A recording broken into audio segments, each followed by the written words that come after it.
వేగంగా సాగుతుంది.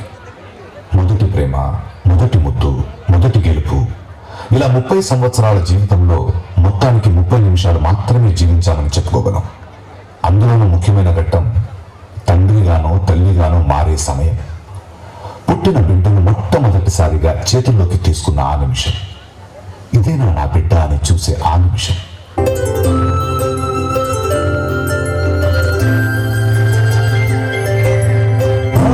పాటల నవ్వుల పుత్తడి బొమ్మరా ఆశగా చూసిన నాన్నకి పుట్టిన అమ్మరా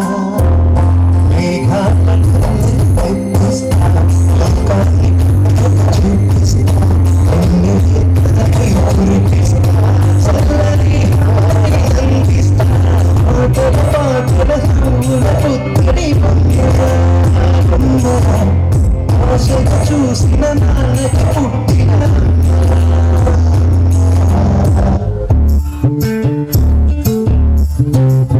చంద్రుల్లో ఉండే కుందేలు ఇంటికొచ్చిందా, ఇంటికొచ్చి ఇలా మారిందా. చుక్కల్లో ఉండే జీకేలు నిన్ను మెచ్చిందా, నిన్ను మెచ్చి ఇలా చేరిందా. నువ్వెలా సాగేతో బంతా అవలా తూగే నీ వెంట నువ్వెళ్ళే కడే మరిందా నీవెళ్ళే తీరే మరి పాడిందేమో నేలంతా.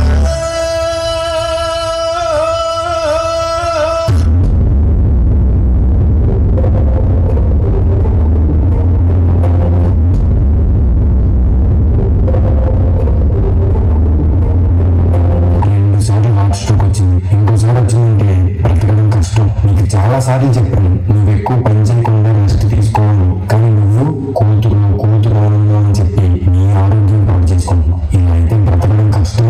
నా కూతురి ఆనందం కంటే నాకు ఏది ముఖ్యం కాదు. తనని ఆనందంగా ఉంచడంలోనే నేను ఆనందంగా ఉంటాను. నాన్న త్వరగా రా నాన్న, నాకు బాగా ఆకలిస్తుంది. తొందరగా ఇంటికి వెళ్ళిపోతాం.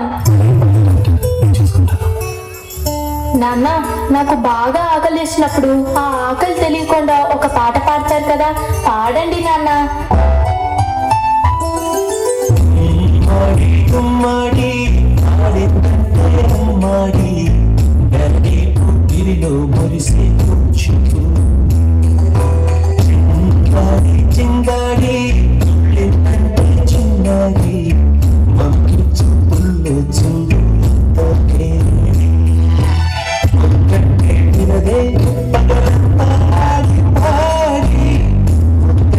తినదే పరిగెత్తే పైడి లేడి చిలకల్లే చలిలో ఎన్నో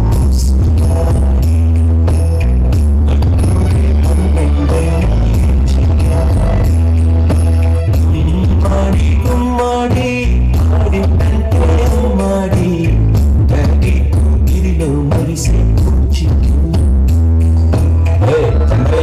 చంద్రయ్య ఎక్కడయ్యా నా అద్దె డబ్బులు? 6 నెలల నుండి అడుగుతాను, ఈ రోజుకి ఇంకా ఇవ్వలేదు. ఇలా అయితే ఉండద్దయ్యా. నా ఇల్లు ఇప్పుడే ఈ క్షణంలో ఖాళీ చేసి వెళ్ళిపోతుంది. కొంచెం చిన్నగా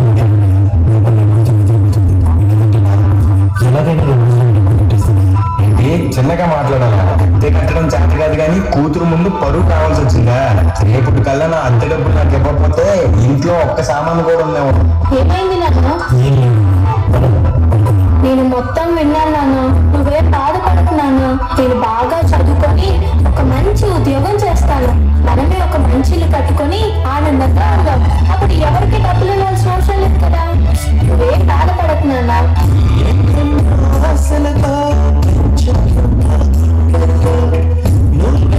కలలన్నీ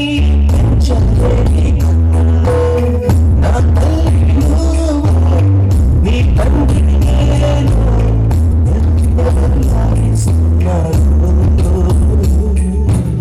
నాన్న రేపు నాకు ఢిల్లీలో ఇంటర్వ్యూ ఉంది. అందులో కానీ నేను సెలెక్ట్ అవుతే 60,000 జీతం వస్తుంది. ఇక మన కష్టాలన్నీ తీరిపోతాయి, హ్యాపీగా బ్రతికేయచ్చు. నీకోసం ఎదురు చూస్తూ ఉంటాను. త్వరగా వచ్చేదా? ఖచ్చితంగా ఆ జాబ్ ని సంపాదించే వస్తా. మరి నేను వెళ్ళొస్తాను నాన్న, నువ్వు జాగ్రత్తగా ఉండు. నీ ప్రశ్న ఎవరో బదులు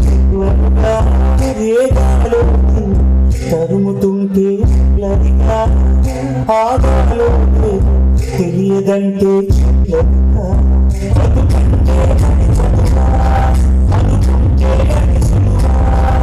నా బంగారు తల్లి, నేను పని చేయట్లేదు, డబ్బులకి ఇబ్బంది పడుతున్నా అని తను జాబ్ చేస్తా అని ఇంటర్వ్యూకి వెళ్ళింది. సరే ఇంకా ఎన్ని రోజులు వస్తానో కూడా తెలియదు. తనకి జాబ్ వస్తే తనే హ్యాపీగా ఉంటుంది. నా బాబుకి జాబ్ వస్తుంది, దేవుడు ఉన్నారు, జాబ్ ఖచ్చితంగా వస్తుంది, ఖచ్చితంగా.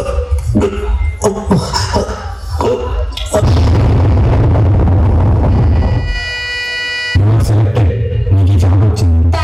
Thank you so much sir. నాకు జాబ్ వచ్చిందని తెలిస్తే మా నాన్న చాలా హ్యాపీగా ఫీల్ అవుతారు. ఇప్పుడే ఈ విషయం మా నాన్నకు చెప్పాలి. ఏంటి నాన్న ఫోన్ లిఫ్ట్ చేయట్లేదు? సరేలే, డైరెక్ట్ గా వెళ్ళి సర్ప్రైజ్ చేద్దాం. ఆయన హ్యాపీగా ఫీల్ అవ్వడం నేను కల్లారా చూడాలి. నాన్న లెగ్గు నాన్న, నాకు జాబ్ వచ్చింది నాన్న, మనం హ్యాపీగా బతికేయచ్చు నాన్న. నాన్న లెగ్గు నాన్న, నాకు బాగా ఇస్తుంది నాన్న.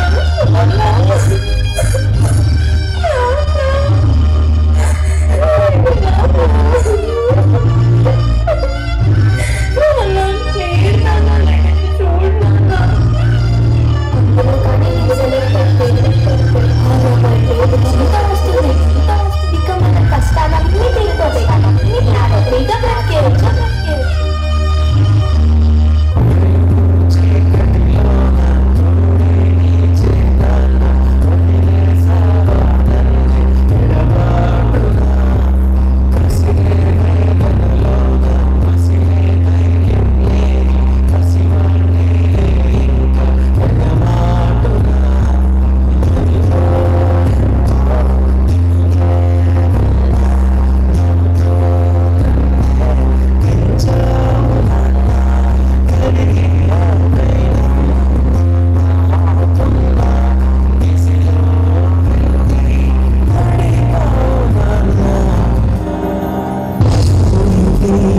సెలవని అలసిపోయేనా, అవలని శిలవని నిలిచిపోయేనా, మనిషి మనిషిని కలిపిన ఓ ఋషి, భూమిని చరితని నిలిపెను నీ కృషి.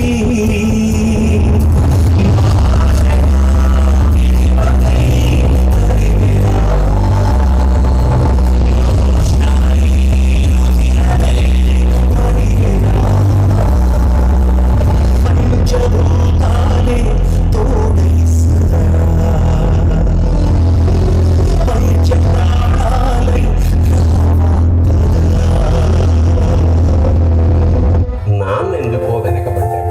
అమ్మ 9 నెలలు మోస్తే నాన్న 25 ఏళ్ళు. ఇద్దరి శ్రమ సమానమే అయినా అమ్మ కంటే నాన్న ఎందుకో వెనకబడ్డాడు.